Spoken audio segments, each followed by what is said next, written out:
তুই পারি না। আল্লাহ তাআলা এত কিছু স্তর বাই স্তর করে রাখলেন, কিভাবে কন্ট্রোল করেন? মুসা আলাইহিস সালাতু ওয়াস সালাম, কি নাম, কেমন ছিলেন? আল্লাহ তাআলার সাথে সরাসরি তুর পাহাড়ে গিয়ে পদ্মার আড়াল থেকে কথা বলতেন। মুসা আলাইহিস সালাতু ওয়াস সালাম একদিন আয়াতুল কুরসি পড়তেছেন, আল্লাহু লা ইলাহা ইল্লা হুয়াল হাইয়ুল কাইয়্যুম। এরপরে যখন দ্বিতীয় আয়াত পড়েছেন, লা তাখুযুহু সিনাতুন ওয়ালা নাওম, লা তাখুযুহু সিনাতুন, তার কোনো তন্দ্রাও নেই, ওয়ালা নাওম, ঘুমও নেই। কার বলেন তো, কার? তন্দ্রা মানে ওই যে আমরা কাজ করে যখন ক্লান্ত হয়ে যাই, একটু ঝিমাই, শরীর চলছে না। মুসা আলাইহিস সালাতু ওয়াস সালাম এই আয়াতের অর্থ বোঝার পর সঙ্গে সঙ্গে তুর পাহাড়ে দৌড় দিয়া গিয়া বলে, আয় আল্লাহ, আপনি নাকি ঘুমান না, আপনার নাকি তন্দ্রাও নাই, এটা কেমন বিষয়? আল্লাহ, এটা আমার বুঝে আসছে না, আপনি ঘুমান না, তন্দ্রাও নেই। ঘুম নেই নাই, কিন্তু তন্দ্রা তো থাকার কথা।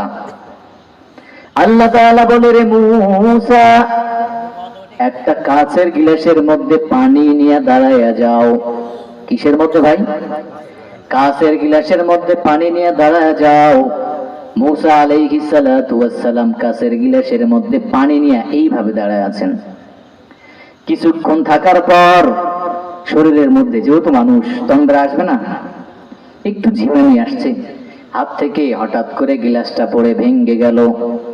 আল্লাহ তাআলা বলে, রে মুসা, সামান্য একটা কাচের গিলাস হাতের মধ্যে ধরে রাখতে পারলা না, আর আমি আল্লাহ তাআলা যদি ঘুমাইয়া যাই, পুরা আসমানটা আমার দয়ার বান্দার উপরে ভেঙে পড়বে, আমার সমস্ত বান্দাগুলো নিমিষেই মারা যাবে।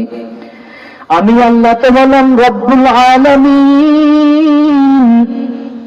আমি আল্লাহ সারাক্ষণ আমার বান্দার উপরে রহমতের দৃষ্টি দিয়ে তাকায় থাকি, কোন বান্দা কি অবস্থায় রয়েছে। ও মুসা, এই জন্য আমি আল্লাহ ঘুমাই না, সারাক্ষণ বান্দার প্রতি রহমতের নজর দিয়া আমি আল্লাহ তাকায় থাকি।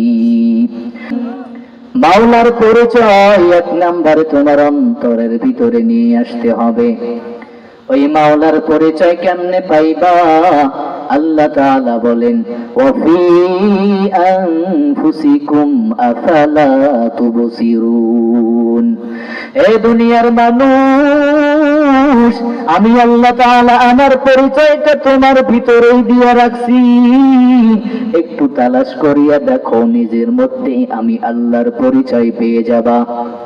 কেমন করে পরিচয় পাইবা? আমার অমুক দাদুর হাতের দিকে তাকায় দেখো, অমুক দাদুর হাতের সাথে মিল নাই। মিল আছে? একজনের হাতের সাথে আরেকজনের হাতের কোনো মিল নাই, একজনের জবানের সাথে আরেকজনের জবানেরও কোনো মিল নাই। এই সব কিছু কি বুঝায় রে মুমিন?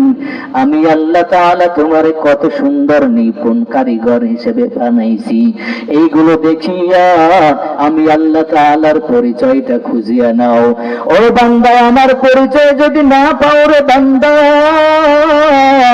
আমার পরিচয় নিয়ে না যদি কবরে আসো, ওই কবরটা তোমার জন্য জাহান্নামের একটা গর্ত হয়ে যাবে। শুধু মানুষের মধ্যে আমি আল্লাহ তাআলা আমার পরিচয়টা লুকায় রাখি নাই। গাছের দিকে তাকায় দেখো, আম গাছের ফুলটা অন্যরকম, বেল গাছের ফুল অন্যরকম, এক একটা গাছের ফুল অন্যরকম হয়, ফলগুলাও কিন্তু অন্যরকম হয়। নিজের বিবেককে প্রশ্ন করো রে মুমিন, এই সব কিছুর কারিগর হলেন আমার আল্লাহ।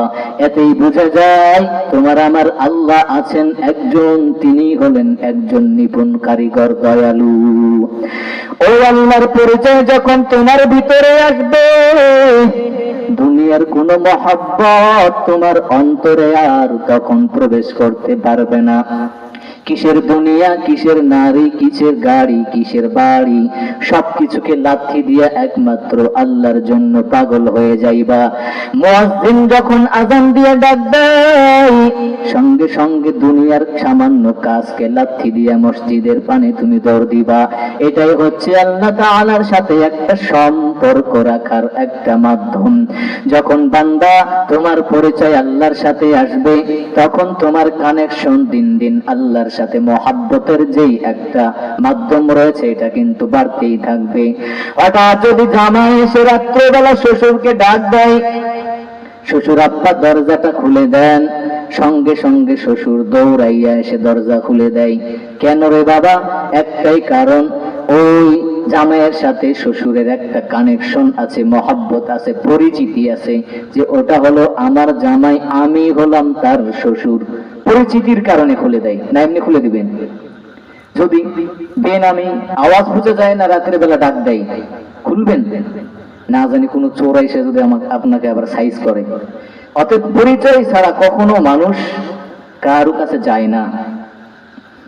তো পরিচয়টা যখন আমরা পেয়ে যাব, আল্লাহ তাআলা বলেন, কুল ইয়া ইবাদিয়াল্লাযীনা আসরাফু আলা আনফুসিহিম লা তাকনাতু মির রাহমাতিল্লাহ ইন্নাল্লাহা ইয়াগফিরুয যুনুবা জামিআ ইন্নাহু হুয়াল গফুরুর রহিম। যখন আমি আল্লাহ তাআলার পরিচয় পেয়ে যাবা, তখন অটোমেটিক দুনিয়ার গুনার কাজ তুমি ছাড়িয়ে দিয়া একমাত্র আমি আল্লাহকে পাওয়ার জন্য পাগল পাড়া হয়ে যাইবা। একটা বান্দা যখন পুকুরের পানিতে ডুব দেয়, কোথায় এখন বলেন তো, দুনিয়ার ওই লাইট দেখা যায়? পুকুরের পানিতে যখন ডুব দেয়, পুকুরের তল দিকেও পানি, সামনেও পানি, ডানেও পানি, উপরে পিছনে সব দিকে পানি। ওই বান্দা আর কিছুই দেখতে পায় না। তুমি আমি যদি আল্লাহ তাআলার মহব্বতের সাগরে ডুব দেই, দুনিয়ার কোন মহব্বত আমাদের অন্তরে আর আসতে পারে না। হঠাৎ দেখবা ওই বান্দাটা চলতে ফিরতে কেমন জানি পাগলের মতো জিকির করতেছে, চলতে ফিরতে জিকির। তুমি যদি তাকে ডাক দাও, তোমার ডাকে সাড়া দিবে না। কারণ কি? সে তাআল্লুক মা আল্লাহ, আল্লাহর সাথে সম্পর্ক গড়ার জন্যই রয়েছে। চতুর্দিকে শুধু তার একটাই আওয়াজ হবে জিকির। তার অন্তরের মধ্যে একমাত্র মালিকের থাকবে ফিকির। এই জিকির ফিকির যখন আল্লাহর সাথে চলবে, আল্লাহ বলেন, বান্দা তোমার গুনাহ থেকে তুমি নিজেই তখন অটোমেটিক ফিরে আসবা।